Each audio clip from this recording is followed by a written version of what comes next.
Welcome to the Three Moons, Three Souls podcast with host Jacqueline Burke. On today's episode, we are interviewing Summer's Light Markets and Events vendor, the Soul and Energy Studio with Wynne Thornley.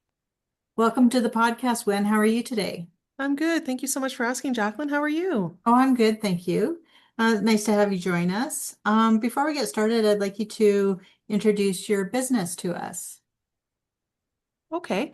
I recently opened up the Soul and Energy Studio in Olds. Okay. So this is where I get to house all of my things. And my practice is really designed around demystifying the dark arts, helping practitioners in the business, and also those self-care gurus who know they're a little bit witchy. They just don't know where to start, or, Yeah, right there's on. so many resources out there. So yeah, Yeah. I have my little studio where I also get to record my podcast and do all of my Oh, work. good. Oh, right on. So when did you start being interested in bringing your business to markets? Oh wow, I've been in markets on and off for the last 17 years. Oh, So this wow. but yeah, this particular business, I was already doing the market scene for about 3 or 4 years before I actually got into the spiritual, more spiritual based markets. Yeah. Okay. And what services do you promote at your markets? So at my markets, nowadays, I bring in my journals as what pulls people to the table. I have Okay. course journals that are directed towards light workers, Reiki practitioners, and witches. Okay. But then I expand and talk more about what happens at the Soul and Energy Studio. Oh, good. And what happens there? Do you want to tell our listeners? Oh, a lot of stuff happens here. So we do have private sessions available. That's been the large part of my work the last few years, as well as educational services. So Okay. I teach Reiki, I have mentorship programs, and I also teach a lot of different workshops around spiritual and intuitive development and Okay. energetic hygiene. That's like my number one thing. So, Yeah, right on. Okay, so let's talk about that. okay. So what's involved in that for you? A lot of my clients start within my practice as the private session. Okay, They're usually feeling lost, right. right? They're feeling lost or they're feeling unsure of their gifts, or a lot of those who come into my educational offerings, they've taken a lot of this stuff, but it's been in short bursts, and so they Right. don't get the full embodiment. So what I do is I expand on the practices that people are already doing and Hmm. offer more time to settle into those practices. As an example, I have Reiki coming this fall, Reiki classes, but I teach them over 4 and 5 weeks Okay. because I've seen in the past what that weekend model does. It's Yeah. very, very quick, and a lot lose their practice after, right? They fall out of it within a few weeks to a few months.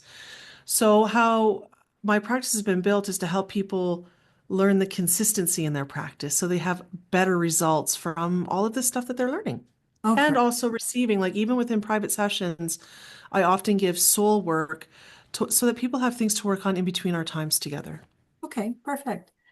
So with a Reiki course, how do they sign up to attend your courses? I have an open registration, so usually it begins with them going to my website Okay. and contacting me through there. And I usually like to have a consultation for those who are looking for educational services, especially like Reiki. Yeah. For one, I want to see where you're at. I want to see if we're going to be a good fit, Yep. and then we can register from there. So normally I host Reiki classes as far as group classes online or in studio now, usually in November and May. Oh, But I nice. do have ongoing registration for those who want to learn just one-on-one. I have a lot of students who come to me and Yeah. just want to learn one-on-one. Oh, yeah. It's more comfortable, I find. Yeah, Yeah. well, you get a lot of time to explore You the do. topics and the conversations. And even within um, the group offerings, I usually don't host classes that are larger than 4 people Okay. because I've been, I mean, in my journey of going through training and different workshops myself as a student myself, the largest class I was ever involved in was 45 people, Jacqueline. Oh, wow. And I just found it was really hard to get what I needed in that class. And so as I moved into a teacher practitioner, I decided to just lengthen things. It gives people time. Right. And it also gives time and you have space in between the lessons that you're learning. Right. Oh, absolutely. So, when you're at a market and someone comes up to your table, what is one of the most unique questions, I guess, that you've had? I get a lot of questions about things that go bump in the night. Ah, nice. Yeah, because there's this one journal that I put out called it's a haunted logbook, Oh, and it's great. used for those who like to go to haunted sites and they can Okay. record a lot of stuff around that. So anyway, that's the largest amount of questions I have is, does this mean something? Or they'll share a paranormal tale with me. That's usually kind of what gets people coming to my table at first. Or they'll ask questions about, this thing happened to me. Is that really a psychic thing? Okay. Yeah. Yeah. Right? Yeah. I suppose you get asked, what type of messages are they trying to give that person?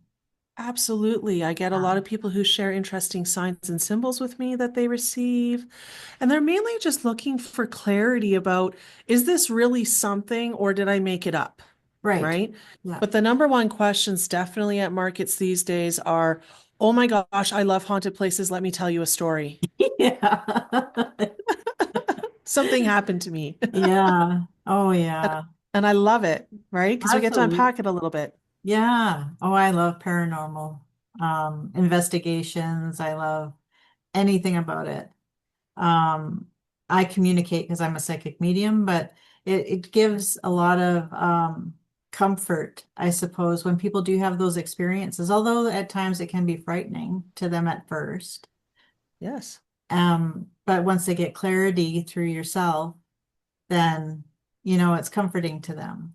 Have you, Absolutely. I mean, a large part of my practice over the last few years, especially after like COVID and stuff, when yeah. everything changed so much for us, Mhm. I ended up offering what I lovingly call haunted field trips. Oh, great. And I would take groups to really popular, like energetic hotspots in Alberta, including Okay. like Frank's Slide, the Banff Springs Hotel, Oh, yeah. the Empress Theater in Fort Macleod.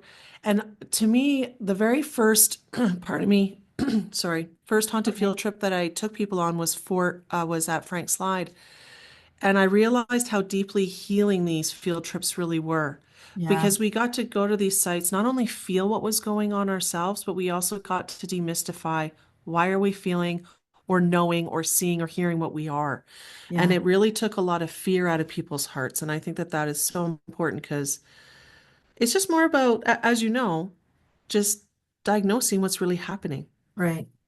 Yeah. Quite It's often not always too. a demon. Yeah. Right.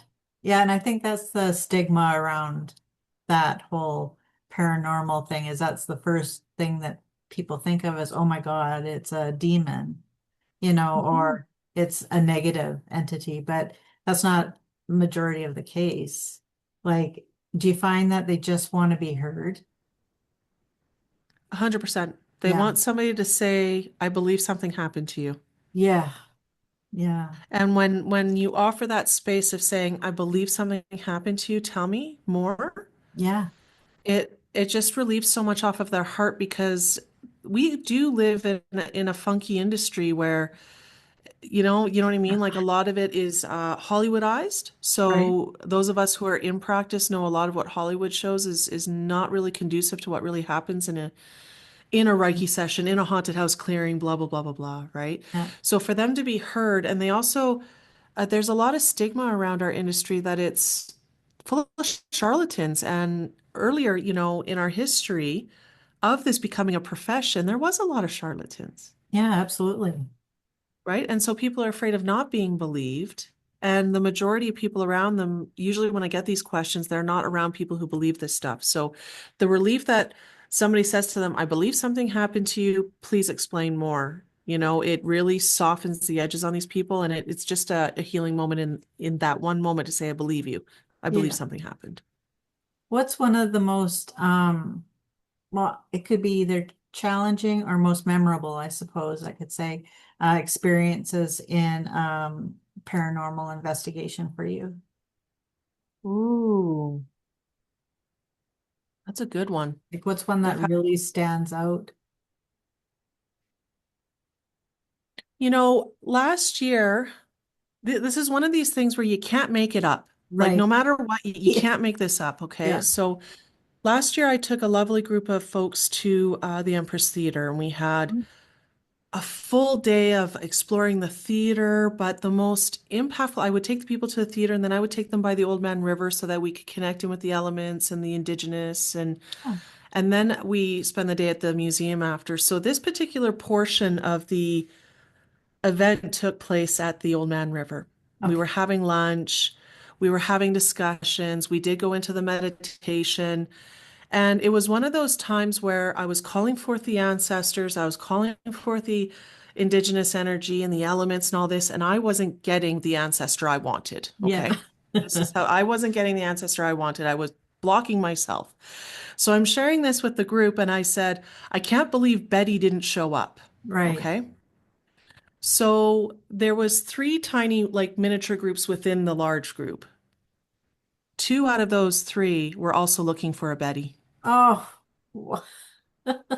Like, can you imagine? One was Yeah. a sister and one was a grandmother, and for me, it was an aunt, Oh, right? nice. Yeah. So it was one of those, it was very sweet, it was very light, but it was one of those things where they were all like nudging one another, being like, oh my goodness, like we were looking for Betty too. Can you believe it? Yeah. Oh, Right? that's neat. That's a softer one. Something that's a little bit, I don't know if we really want to go to the ones that put me on edge. I don't have very many of those because I'm not scared by spirit. I just try to Yeah. understand what's happening with spirit. Right. So, but I would have to say in recent memories, that would be the one that I'd want to pull out. Oh, nice. Yeah, that's Yeah. wonderful. I love that synchronicity, Yeah, where it's just kind of the timing was correct for that. You know what I mean? exactly. The Yeah. timing was correct. Nobody spoke about it ahead of time. Nobody said who they were watching. The one group who said, oh my gosh, that was my grandma's name. We knew that their grandma was with them on the trip. She was actually in an urn that they brought, but we Okay. didn't know that they called her Betty. Oh, see, Right? So it those was, are yeah. great memories, Yes. right? Oh, that's Yeah, wonderful. I like love what you do. the paranormal can be light and fun too, right? Yeah. No, I love what you do because it just it takes it on a different level, you know, and it's a great experience for a lot of people. Like they find closure, they get their answers and they, can move forward or, they can communicate, they can do a lot of things that have been open to them, but it's just taking that, going past that fear. Yes. Well, it's the fear that then, allows us to go, oh, now I'm going to interpret the energy from a distorted filter. Yeah, So, and I think that that's what Hollywood is really good at teaching us. right. Yeah, yeah. It is. I mean, what you do, you bring the elements into it. Like there's a different approach from what I'm Yeah. gathering. It isn't commercialized. It is not on a Hollywood level. It is more spiritual, more elemental. It just serves a better, higher purpose, I believe. And that's my intention. So I'm really glad that you can hear and feel that within it. Because Mhm. even when we were, let's give an example for when we're at Empress Theater. That is, the Empress Theater in Fort Macleod is considered one of the most haunted theaters in North America, not just Canada, Right. North America. Yeah, That's how much has been documented there. But when we were in the Empress Theater, I'm not there with beepers and boopers. We are the best radar that you can get for spirit. absolutely. Yeah. And so the experience that I take these folks into is what does the Empress have to share with you? Yeah. What is it sharing just with you? And it's amazing how in the 2 years I ran a haunted field trip at the Empress, every single person out of each of those two experiences had a different answer, Oh, wow. right? That because Yeah. the Empress is there's so many, like I think 121 years of history soaked within the walls, even though it's been renovated and all this stuff, it still has all these different messages. And both times it showed me different messages, Yeah. right? And not one of them were scared. Wow. Not That's one of them were scared. There fantastic. was always something light that was being shown to them, Oh, that's amazing. right? We Your weren't looking aura, for dark though. you have a white aura around you, by the way. Oh, thank you so much. Yeah. I just had to throw that in there. Sorry, because it's been on my mind through this whole interview. Oh, I appreciate that. Thank you. Oh, you're welcome. So what piece of advice would you give to someone just starting out in the same career you're in? Okay. The first piece of advice I always offer my students who are going to that professional level is do you. Right. Don't worry about what other people are doing because we all have a subjective experience within this. Yeah. So when we start to compare, that's what really will kill our confidence. We don't really know what's happening in somebody else's practice. We don't know their level of training. We don't know their experience. Yeah. So let them be. Trust yourself and don't worry about what others are doing. Oh, yeah. Yeah, and that's key for market a market environment as well. 100%. Yeah. I mean, it's the intention of what you're going to the market for, right? Do you find that your network has grown a lot because of markets? I feel like there's an ebb and a flow, Yeah. right? Because the one thing I've learned a lot about markets is being present in that market space, in that market time, because even if you're with the same junket, the energy changes as the different people change around you. Right. And sometimes the networking is hot and fast, and sometimes it plays out over a long period of time. So I say it more ebbs and flows. Yeah. Sometimes I'm at a peak and I have more people in my network, sometimes it's lower. So, Yeah. All right yeah. on. Oh, that's good. So if you could start your business over again, what would you do differently? I would trust my own vision. Yeah. I would trust my own vision. I started in the spiritual business 12 years ago, and this was in a time when everything was very Doreen Virtue, Yeah, right? right. Yeah. It was all Doreen Virtue, or like Hay House was Yep. that top end, and there was a lot of comparisons about, well, if I don't do it like that, maybe I won't be seen a certain way. And I stayed away from the paranormal stuff a little bit longer than I should have. Yeah.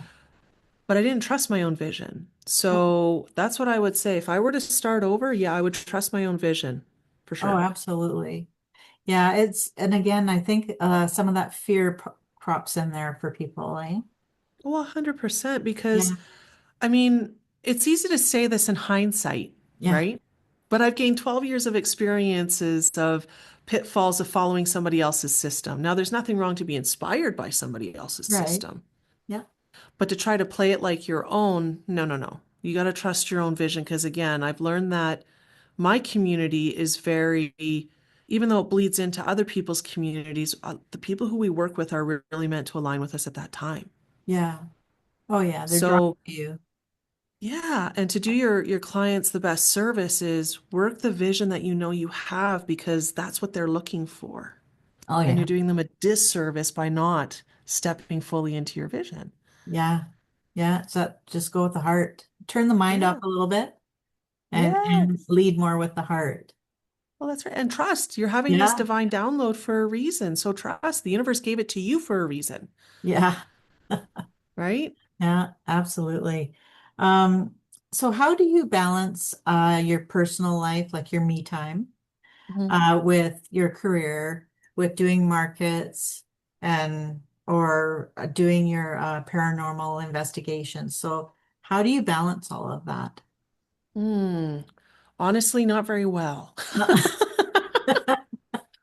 Creating the studio space has actually caused a lot more balance in that area. I found when I Oh, was working at home, there was too much blending. yeah. Like I found I was breaking boundaries by checking messages at 10 p.m. and Yeah, not sticking to my hours. So creating the studio space has actually created that better balance. So when I am scheduled to work, I am fully in work. And now when I'm off work, I'm fully at home.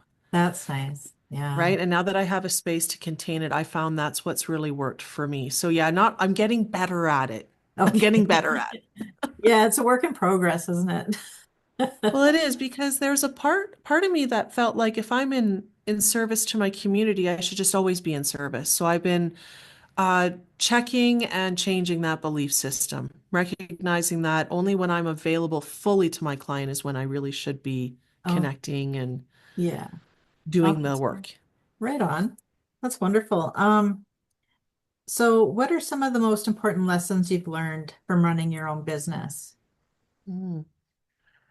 Bookkeeping is a thing. Yeah, right? Right? Like you got to do that stuff. Yeah. I learned that the more serious you are about your business, it's not even just in your mentality, but an integrity, but it is doing the bookkeeping. Yeah, It is keeping your finances in check. It is always looking into your booking and seeing what's going on. It's just really looking to see what works and doesn't work, but you have to do the analytical book, yeah, like 3D world thing. You have to do that stuff too. It's an important part because it shows you a reflection of how your energy is ebbing and flowing in your business as well. absolutely. Yeah. Mm, I know numbers isn't always someone's forte, but definitely not mine. but there are people out there that will help. And I know a lot of people do fear about all the costs and this and that, but I have found people that will work. Either they can trade for services or they're more open to that nowadays than before. So, it's important for people to understand that to don't fear that as well, right? In a That's business. right. Yeah. I agree. I mean, I also, if I can't do it, I shouldn't be afraid to hire it out. And just like you said, if you can't technically hire, then what can you do as far as a trade base? A lot of Yeah. people love that, especially with our types of services. Absolutely. Oh yeah. Like a Reiki service. I mean, that's a good trade right there. 100%. You know, 100%. even working with your modalities or doing your paranormal stuff or exchanging marketing even. Like there's ways around it. 100%. Yeah. Yeah, Yeah. I agree. Yeah. Well, it's been wonderful chatting with you. We're at a point right now in our interview where we're going to switch on over to gratitude. Oh, wonderful. Yeah, so we've incorporated that into all our episodes and because we need to share gratitude every day and it's important for people to hear it. So what is one thing you're truly grateful for right now? I'm truly grateful for the lifestyle that I've been able to create. Yeah. We live on an acreage. I love that. I love having a large garden. I love being able to build my own business and not going the conventional route of work. So I'm really grateful for the lifestyle I've been able to create for myself. Oh, right on. Yeah, farm living is without a doubt, everyone needs to try that at some point if they can, or even be able I to agree. spend Even, time at a farm. yes, It it is a really total puts a lot of escape. stuff into perspective. Yeah. For whatever reason, the air just seems better. You could be in the Yeah. same community, but when you're on a farm, like it's cleaner. It's so weird. Well, the thing that I've been enjoying the most, I think maybe where I hold even deeper gratitude on that comment is over the last 4 years, we've been able to build this massive garden and greenhouse. And by doing that, it has changed the air. It's Yeah, changed what life is actually coming in and out of my property. yeah. Like we have so many new butterflies this year. We've got lots of frogs this Uh, year. Last year we found a salamander. There's a lot of different uh, birds coming in. Like to me, uh, and we have a hayfield that's across from our property that we look out on, and they change it all the time. yeah. And it does, you're right, it changes the air. There's just something magical when humans are harmonizing with the earth and working with it. I think it just changes the whole vibration and feel of the place that you're in. Oh yeah. I mean, if you're not fortunate to live on a farm, then make sure you can make steps to visit one for sure. I agree. It makes the difference in your day. Like even in that moment, your day changes Yeah. completely. Well, I think you have a deeper sense of gratitude doing it because we're so disconnected from our food sources, you Yeah. know? Like to even just go out to a farm and be like, oh wow, like onions really do come out of the ground. They just don't Yeah. magically appear in bags. Like there's something very rich about that experience. Yeah. That's funny. Okay, so what's one thing you've learned recently that you're grateful for? So learning Hmm. experience. Hmm. That's a good one. To listen to our children Yeah. and to listen to the energy behind the words. Yeah. That's smart. That's You wise. know, Yeah. yeah, I find that even myself, I've been a distracted mother and I see distracted parents and a lot of distraction has happened the last 5 years. Oh yeah. But our kids notice and our kids aren't as distracted as they seem. And they're always telling us what's happening with them in them. We just have to have presence and to notice. Yeah. And my son taught me that a lot actually within the last year. Just listen to him because he's saying a lot. Yeah. Oh yeah. Yeah, I look at my daughter that way too. Like she's 34, I'm 57, and I'm always absorbing what she's saying. Mhm. It's absorbing those messages is very important. It helps Well, to they're a gift. strengthen relations. Yeah, it's a gift. And actually it provides stability for them, knowing that they're being heard. 100%. It Yeah, allows them to use that voice with way more confidence. yeah, And that's what I've noticed in my son, definitely the last year, is just the more that I listen to him, yeah, the more I give him full presence when he is interacting with me, how he has just blossomed even more as a person yeah. and how important that is. Yeah, it's amazing. Like I'm so glad you brought that up, like in listening and you're taking to heart their concerns. They express them for a reason, right? So, Absolutely. yeah. Oh, that's wonderful. Okay, so who has been a source of strength or support for you lately? Again, I come back to my son. Nice. You know, he's turning 17, so I'm having this like quiet firing happening in my life right Oh, now, yeah. right? Like my role is changing as a mother with him. But even from when he was little, between him and my husband, I lean on them a lot, especially being a woman in business and especially being in a business that's not as conventional as the rest. Yeah. There's been this, like, just some of their words that they've said to me over the last year have allowed it's just landed a little bit deeper, right? Mhm. Because they've known the highs and the lows that I've gone through. And as my son transitions into being a real adult male, Yeah. I love the way he's one of the only people that says, "So, Mom, how did the office go today? Have you Oh, finished that podcast?" Like he's oh, checking me on my work, yeah. you know? And I love that because he's always done that. And that's one thing that hasn't gone away. Yeah. Oh, that's so cool. So, yeah. So between my son and my husband, those are definitely the two who I felt the most support from but I'm so much closer to them, you know. Yeah. We live with them and we're a very tight unit as a family. We're very blessed that way. Oh, wonderful. Okay, I have one last question for you. So who has shown you kindness recently and how did it impact you? Who's shown me kindness recently and how's it impacted me? Yeah. You know, the community of Olds has shown me that kindness. I started to visit and reconnect with a women's business group where we meet for lunch here in town. And, Oh, nice. a lot of these women I've connected with over the years in different markets, some are new. And I think just that kindness of offering space to listen and to share Yep. has been, yeah, it's something that I've received really well when before I maybe had some wounds around that, Yeah. So it's Yeah. also me letting them in, Oh, right? that's great. Oh, that's nice. Those like women's clubs or women's luncheons or like when you're in business is Mhm. a great place to network as well. You know. Well, they just kind of have that little inside,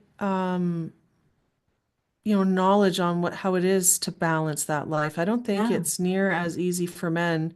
I mean, near as hard for men as it is for women because we naturally take on more roles than our counterparts, Yeah. right? Just due to projection society, all that stuff, right? We just naturally do it. So it's refreshing to know you're not alone. Yeah, absolutely. Well, it's been wonderful having you here with me today. I really appreciate Thank you it. so much for having me, Jacqueline. Well, we will gladly have you back. We're going to be filming our season 3 in October and November.